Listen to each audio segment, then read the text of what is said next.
Asankun student, now we start MTS 641 functional analysis module number 62. In this module we will discuss example of the bounded linear operator. Bounded linear operator कौन कौन से हमारे पास होते हैं? Identity operator, zero operator, differentiation operator, integral operator. Differentiation operator हमारे पास bounded linear operator नहीं होता। यहाँ पे आप ये एमसीक्यूज के तौर पे तैयार कर सकते हैं, वो पूछ सकते हैं, मतलब आपको ऑप्शन दिए जा सकते हैं बाउंडेड लीनियर ऑपरेटर बताएं इसमें से। तो आइडेंटिटी ऑपरेटर भी बाउंडेड होता है और जीरो ऑपरेटर भी और इंटेग्रल ऑपरेटर भी, जबकि differentiation operator bounded linear operator नहीं होता। क्यों नहीं होता ये हम डिस्कस करेंगे। नेक्स्ट देखते हैं, सबसे पहले हम देखते हैं identity operator. Identity operator i is equal to x से x पे मैप कर रहा है, I of x is equal to x, जबकि x not equal to zero norm space, ये नॉर्म स्पेस है, जबकि ये not equal to zero, zero के इक्वल नहीं है। तो हमने यहाँ पे नॉर्म ऑफ i लिया। नॉर्म ऑफ i हमें पता है किसके इक्वल होता है? सुप्रीमम x बिलोंग कर रहा है डी ऑफ टी को, जबकि x not equal to zero, T of X का नॉर्म डिवाइडेड बाय x का नॉर्म। अब हमने यहाँ पे सपोज कर लिया है कि जो टी ऑफ एक्स है वो हमारे किसके इक्वल है? एक्स के। तो यहाँ पे हमने एक्स राइट कर दिया। एक्स नॉर्म से कैंसिल आउट हो जाएगा, तो ये हमारे पास क्या बचेगा? सुप्रीमियम ऑफ वन। जब सुप्रीमियम ऑफ वन, ये हमारे पास किसके इक्वल होता है? वन के इक्वल होता है। तो ये हमारे पास जो आइडेंटिटी ऑपरेटर है वो किसके इक्वल होता है? वन के इक्वल होता है यहाँ पे। अब सेकेंड ऑपरेटर देखते हैं, जीरो ऑपरेटर। जीरो ऑपरेटर क्या होते हैं? Norm space O X approach कर रहा है वाई को, ऑफ एक्स इक्वल हो जीरो के, जबकि एक्स बिलोंग करो कैपिटल एक्स से। अब हम ओ की नॉर्म लेंगे is equal to supremum T of X divided by X, norm is equal to zero. तो ये हमारे पास किसके इक्वल आएगा? जीरो के। जीरो की नॉर्म इक्वल होगी जीरो के। नेक्स्ट है हमारे पास डिफरेंशिएशन ऑपरेटर। डिफरेंशिएशन ऑपरेटर में क्या है हमारे पास? This is define on the norm space और on the all the polynomial on J is equal to zero one. यानी इसमें हम नॉर्म स्पेस को तमाम पोलिनोमियल पे डिफाइन करते हैं। जीरो और वन पे एक्स का norm is equal to maximum X of T का मोड, और जबकि टी बिलोंग कर रहा है जे से, और जे हमारे जीरो और वन जो कि क्लोज सेट है इसके इक्वल है। द वैल्यू ऑफ टी, और टी की जो वैल्यू है वो जीरो और वन के दरमियान वेरी करेगी, जो और इसकी मैक्सिमम वैल्यू होगी वो जीरो और वन के दरमियान होगी एक्स की। Applying the operator derivative differentiation operator. अब यहाँ पे हम इसका डेरिवेटिव अप्लाई करते हैं। T of X, X of T, ये किसके इक्वल होगा? एक्स डैश ऑफ टी के इक्वल आ जाएगा। Now we check it bounded और नॉट। अब हमने चेक करना है कि ये बाउंडेड है या नहीं बाउंडेड की। हमने पहले स्टार्ट में कंडीशन पढ़ी थी इससे पहले वाले मॉड्यूल में कि टी ऑफ एक्स की नॉर्म लेस देन इक्वल हो सी एक्स की नॉर्म के। तो हमने ये चेक करना है। If it is bounded then what is value of C. अगर ये बाउंडेड है तो हमारे पास सी की क्या वैल्यू होगी ये हमने बताना है। सबसे पहले हमने कहा कि let X N T is equal to T की पावर एन। एन बिलोंग कर रहा है नेचुरल नंबर से। What is the norm of X and T? तो एक्स एंड टी की क्या नॉर्म होगी?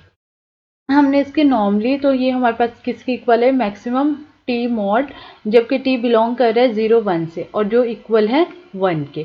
यूजिंग ऑपरेटर, तो यहाँ पे हमने ऑपरेटर यूज़ किया है, यानी यहाँ पे हमने जब इसके साथ ऑपरेटर यूज़ किया तो हमने यहाँ पे इसका डेरिवेटिव लिया। यहाँ पे देखें टी स्टार्ट, टी की पावर एन था, डेरिवेटिव में हम क्या लेते हैं? पावर स्टार्ट में एक पावर लेस।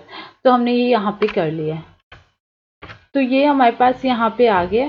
फिर नेक्स्ट हमने क्या किया? टी ऑफ एक्स की norm is equal to maximum N T की power N minus one is equal to one की है। तो नेक्स्ट स्टेप में हम क्या करते हैं कि हमारे पास जो टी था हम जानते हैं कि ये बिलोंग कर रहा है इससे, ज़ीरो और वन से, और जो हमारे पास हमने फ़र्ज कर लिया कि टी और ये पूरा इक्वल था वन के, तो हमने इसे टी की जगह पे वन राइट किया, एन को मल्टीप्लाई किया वन से, तो ये हमारे पास किसके इक्वल आया? एन के। तो यहाँ पे हमने टी एक्स की नॉर्म ली डिवाइडेड बाय एक्स एन, और ऐसे हमने एक्स एन से डिवाइड किया, तो ये हमारे पास एन ओवर वन जो कि इक्वल है हमारे सी के। Has N had no bound, यानी एन बाउंड नहीं है। Does not exist any C, क्योंकि इसके अंदर कोई सी एग्जिस्ट ही नहीं करता, ये हमारी कंडीशन होल्ड ही नहीं करती यहाँ पे। तो ये हमारे पास जो derivative of operation is not bounded. तो ये हमारे पास जो डेरिवेटिव ऑफ ऑपरेशन है ये बाउंडेड नहीं है। जब ये बाउंडेड ही नहीं है तो ये हमारे पास लीनियर ऑपरेटर भी नहीं है। नेक्स्ट हम डिस्कस करते हैं इंटेग्रल ऑपरेटर को। इंटेग्रल ऑपरेटर में क्या है, डिफाइन टी, सी 0 से 1 अप्रोच कर रहे हैं 0 से 1, y is equal to T of X. जब इंटीग्रेशन को हम किस तरह से डिफाइन करते हैं, y ऑफ टी हमारे पास इक्वल होगा 0 से 1 के टी, और इसे हम टा बोलते हैं, टा x ऑफ टा डी ऑफ टा। k is integral of T, k जो है वो इंटेग्रल है t का, is fix for the different integral operator. ये फिक्स है मुख्तलिफ इंटेग्रल ऑपरेटर में। अगर हमारे पास t जो है वो एक लीनियर ऑपरेटर है तो हमारे पास इसकी डेरिवेशन भी लीनियर होनी चाहिए और इसकी इंटीग्रेशन भी लीनियर होनी चाहिए। हम यहाँ पे फर्स्ट कर लेते हैं k इज कॉन्टिन्यूस। k हमारे पास जो है वो कॉन्टिन्यूस है ऑन j क्रॉस j, और j क्रॉस j है, यहाँ पे हमने एक स्क्वायर रूट लिया जिसे हम j क्रॉस j का नाम देते हैं। फिर हम कह रहे हैं कि जो बॉक्स है इसे हमने j क्रॉस j का नाम दिया, और k है वो कंटिन्यूस है j क्रॉस j पे, और इसके अंदर दो वेरिएबल्स हैं t और टा, k t और टा। Where the value of k, k की क्या वैल्यू होगी, यू शुड बी स्केयर में। तो हमारे पास जो k है वो t और टा लेस देन इक्वल होगा k नोड के, जबकि t और टा ये दोनों भी बिलोंग करेंगे j क्रॉस j से, और k नोड जो है वो रियल नंबर से बिलोंग कर रहे हैं। नेक्स्ट देखिए यहाँ पे हमने कंडीशन यूज की कि x का mod is equal to less than equal maximum t belong कर रहा है j से, x का मोड इज इक्वल टू, ये किसकी इक्वल आएगा, x नॉर्म के इक्वल आएगा। नाउ एग्जांपल, हम एक एग्जांपल देख लेते हैं। यहाँ पे y की नॉर्म, यानी जो y की नॉर्म है वो इक्वल है t x नॉर्म के, और हमने यहाँ पे इसकी इंटीग्रेशन की जो हमारे पास स्टार्ट में वैल्यू थी हमने वो राइट की, ठीक है। मैक्सिमम 0 से 1 k t और टा एक्स टा of D of T Y. तो ये हमने फिर लेस देन इक्वल की यहाँ पे कंडीशन लगाई और इन दोनों को सेपरेट मोड में राइट किया। अब ये जो वैल्यू थी ये हमारे पास किसके इक्वल थी, यहाँ पे देखिए के नोड की, इसकी जगह पे हमने के नोड, और टा ऑफ एक्स किसके इक्वल था हमारे पास, एक्स नॉर्म के। तो ये हमने कहा है कि less than equal K node और एक्स नॉर्म, यानी it has K and K node is fix, K node जो है वो फिक्स है। So integral operator is linear operator, जो इंटेग्रल ऑपरेटर है वो एक लीनियर ऑपरेटर है। नेक्स्ट है हमारे पास module number 63, example of the bounded linear operator. Bounded linear operator की यहाँ पे एग्जाम्पल दिया मैट्रिक्स की फॉर्म में। यहाँ से भी आपको एक एमसीक्यूज आ सकते हैं क्योंकि वो ऑर्डर दे देते हैं और पूछ लेते हैं N R cross N is equal to n cross 1, इसका हमने ऑर्डर बताना है क्या, तो इसका जो ऑर्डर होगा वो इक्वल होगा r क्रॉस 1 के।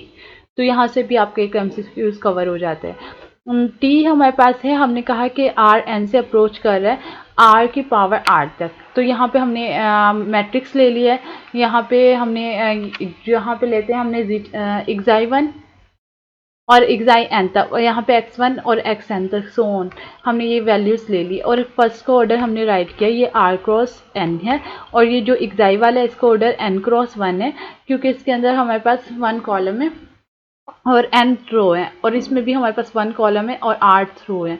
तो ये हमने इनके ऑर्डर राइट कर लिए। पहले को हमने a का नाम दिया, सेकंड वाले को हमने x का, और थर्ड वाले को हमने y का नाम दिया।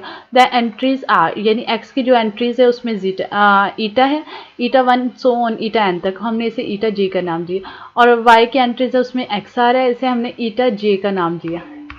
तो यहाँ पे हमने पहले इनके नेम डिफाइन कर लिया। एंड द मैट्रिक्स ए, जो मैट्रिक्स है अल्फा आई जे, यानी आई जो है वो less than equal or less than, ये हमारे पास इक्वल है, और ईटा एन, ईटा जे को हम किस तरह राइट करेंगे, समेशन अल्फा जे के एक्साई के। तो हम इसे जो ईटा जे है इसे इस तरह से डिफाइन करते हैं, T is a linear because the property of the matrix is bounded. Linear कब होता है, जब ये बाउंडेड होता है। अब हम देखते हैं कि एक्स नॉर्म हमारे किसके इक्वल है। अब देखें एक्स हमारा किसके इक्वल था, इस वाले कॉलम के। तो ये कॉलम हमारे पास क्या है, इसमें समेशन ऑफ एक्साई, यानी summation M is equal to 1 से n एक्साई एम, यहाँ पे हमने स्क्वायर ले लिया और स्क्वायर का होल का अंडर रूट ले लिया। तो ये हमारे पास इसके इक्वल आ गया। हमने वाई नॉर्म को डिफाइन किया, वाई नॉर्म को हमने किसका नाम दिया था, ईटा का नाम दिया था। तो यहाँ हमने j इज इक्वल टू 1 से r ईटा j का स्क्वायर का होल की पावर 1/2 ले लिया, ठीक हो गया। फिर नेक्स्ट स्टेप में हमने क्या किया, for the boundary to have the norm T of X. ये देखें यहाँ पे हमने यहाँ पे क्या किया है, जहाँ पे हमारा y था, y की जगह पे हमने y को हम एक बार रखते हैं t ऑफ x के। तो यहाँ पे हमने t ऑफ x का नॉर्म राइट किया, हमने इसका स्केयर लिया, तो स्केयर और जैसे कैंसिल आउट हो गया है, तो ये हमारे पास सिंपल फॉर्म में ये चीज़ आ गई। अब देखिए ईटा जे का स्केयर, ईटा जे को हमने स्टार्ट में किसके इक्वल रखा था वो हम देख लेते हैं। ऊपर ईटा जे को हमने इक्वल रखा था अल्फ़ा जे के एक्साई के, ये हम ईटा जे की जगह ये वाली वैल्यूज़ हमने यहाँ पे पुट कर दी है। तो और हमने ले लिया इसका स्केयर, क्योंकि यहाँ पे हमारे पास इसका स्केयर था। अब ये जो हमारे पास, क्योंकि हमने ईटा जे की जगह ये वाली वैल्यू पुट कर दी है बाई काशीज़ इनइक्वालिटी। अब हमने काशीज़ इनइक्वालिटी को यूज़ करना है टी एक्स होल के स्केयर पे। तो जब हमने इस इनइक्वालिटी को यूज़ किया तो ये हमारे पास less than equal J is equal to 1 से r। अब देखिए यहाँ पे हमारे पास क्या आया, 1 से r आ गया। ये देखें जे इज इक्वल टू 1 से r, पहला हमने एज इट इज़ रखा और सेकंड वाला देखें हमने इन समेशन के साथ दोनों को सेपरेट कर दिया और इनके स्केयर की पावर 1/2 ले ली, क्योंकि अगर हम इन्हें मल्टीप्लाई स्केयर जैसे वैसे ही कैंसिल आउट हो जाता है, तो इसलिए हमने यहाँ पे होल का स्केयर लिया। अब देखिए ये चीज़ जो हमारे पास इसको हमने दोनों के साथ यहाँ पे मल्टीप्लाई कर दिया। ये जो चीज़ थी ये हमारे पास किसके इक्वल थी, इसे हमने x के इक्वल रखा था, तो ये हमारे पास क्या आ गया, x नॉर्म का स्केयर इसकी जगह, और ये चीज़ हमारे पास एज इट इज़ आ गई। फिर ये जो सेकंड वाले थी इसे हमने c का नाम दे दिया, तो ये हमारे पास क्या प्रूव हुआ, टी ऑफ x नॉर्म का square less than equal c का स्केयर, इसकी जगह c आ गया, और x नॉर्म का square here c which is the dependent on t, जो c है वो t पे डिपेंड कर रहा है, और हम इसे इस फॉर्म में राइट कर सकते हैं, क्योंकि अगर हम इनके अंडर रूट लें तो स्केयर हमारे पास कैंसिल आउट हो जाएगा। t is already linear, t पहले ही लीनियर है और ये इसने बाउंडेड की कंडीशन को भी सेटिस्फाई कर दिया, तो ये हमारे पास लीनियर ऑपरेटर है। I hope you will be understand. अगर आपका कोई भी क्वेश्चन हो या कोई भी क्यूरी हो तो आप कमेंट में पूछ सकते हैं, और अगर आप मेरे चैनल पे न्यू हैं तो प्लीज़ मेरे चैनल को लाइक एंड सब्सक्राइब करें। Thank you for watching.